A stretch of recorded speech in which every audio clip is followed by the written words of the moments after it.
Okay, so I have a Toro lawnmower that I'm going to show you how to do a pull starter string on. This applies for all Tecumseh lawnmowers. To get to the pull starter string, there's 4 screws. There's on these shrouds, one here, and then there's one here. You're going to have to remove the top of the oil dipstick, and then this plastic cover comes off. And then you'll see this, and this has 2 screws. There's one little screw here, they're 1/4 inch, and then there's another one right here. So you just undo those 2 screws and this assembly pops off. So that's all there is. Now you see there's actually nothing wrong with this pull starter that's on here. It's just really old, and so I fix lawnmowers and stuff, so I always make sure that the customer gets a brand new one, because I don't want the damn thing coming back, and I want them to be very happy. So I'm gonna basically show you how to do it when it breaks. So Mike, do me a favor, hold this. Alright, and then just follow my hand. So when you get your pull starter, when it breaks, you end up with something like this. And you're like, oh, yeah, so it's broken. So you undo the 4 screws, undo the 2 screws, remove this off, and then this is what you end up with. So the first thing that you got to do is you got to get the string out of there. So what I do is you grab this end right here, or you go to, basically you just got to get the access to the string any way you can. There we go, this is starting to move.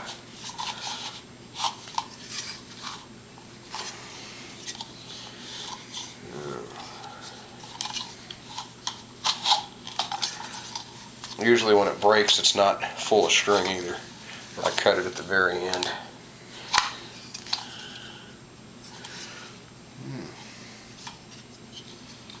I gotta get to that string in there.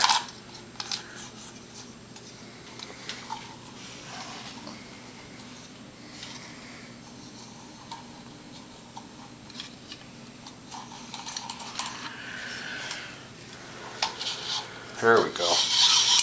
So just keep twisting it, and eventually you'll pull the string and it comes out. Usually it comes out really easy, but usually I don't cut it at the very end. So anyway, once you get your string out of there, what I do is just twist it counterclockwise, and you'll feel it grabbing. It'll have resistance, and just go all the way to you get to where there's no more resistance.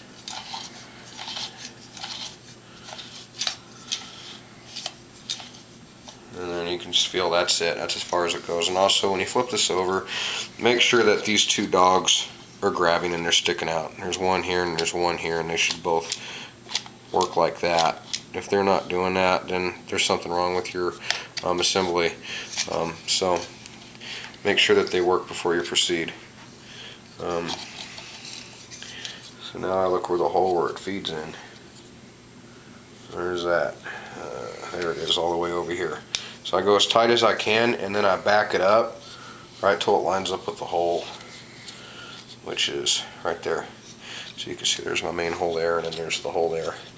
So then when you take your pull string, this comes on a big roll, and so I get this on a big roll, and it's Briggs and Stratton string, but it doesn't matter. You can get any kind of rope you want. The little thinner rope is easier to work with than the thicker rope, but you want to cut it at a 45-degree angle. So where it looks like that, and then if you take a lighter and you burn the end, that really helps out big time. So take that, and then that just keeps it from fraying. And then when you have like that, you just take this and feed this through the back, and then you can see how fast that goes. And then I tie a double knot. I just take my hands like this and pull it tight and snug, and then I snug it up where it's as tight as I can make it, and then I tie another one just like it right on top of it, and they never come apart. It works good. I snug it down to where I've got it as tight as I can, and then what I do is I pull it up through here like that, and then pull it real snug to where it's tight, and then just take your end right here, and I always leave a little bit, don't ever cut it all off.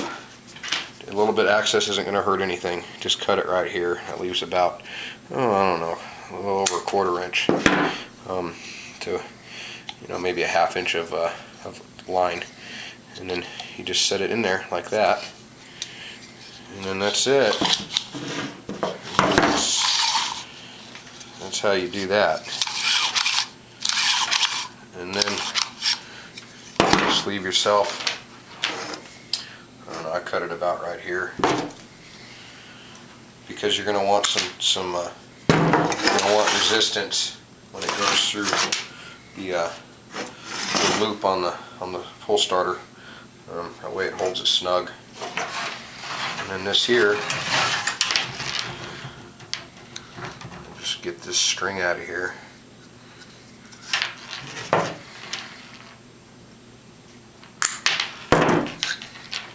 And always make sure that you loop this through this, so it's actually go like that through that hole there.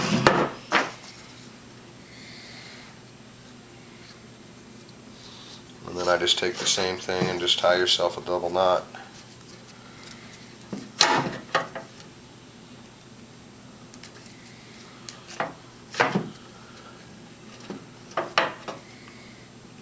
And then pull this in, and then before you go all the way, always leave about a 1/4 inch or more on there. And always do a double knot. That's it.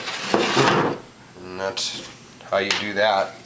So just remember that you have 2 screws, and then you just screw it in here and there, and then that's it. That's how you put it back on, and then your 4 screws are on there. And then this applies to all the Tecumseh pull starter assemblies. So it works real well, and once you get it down, you can actually do these really fast. And don't worry about the little bit of slack in there. That's not going to hurt anything. So. All right.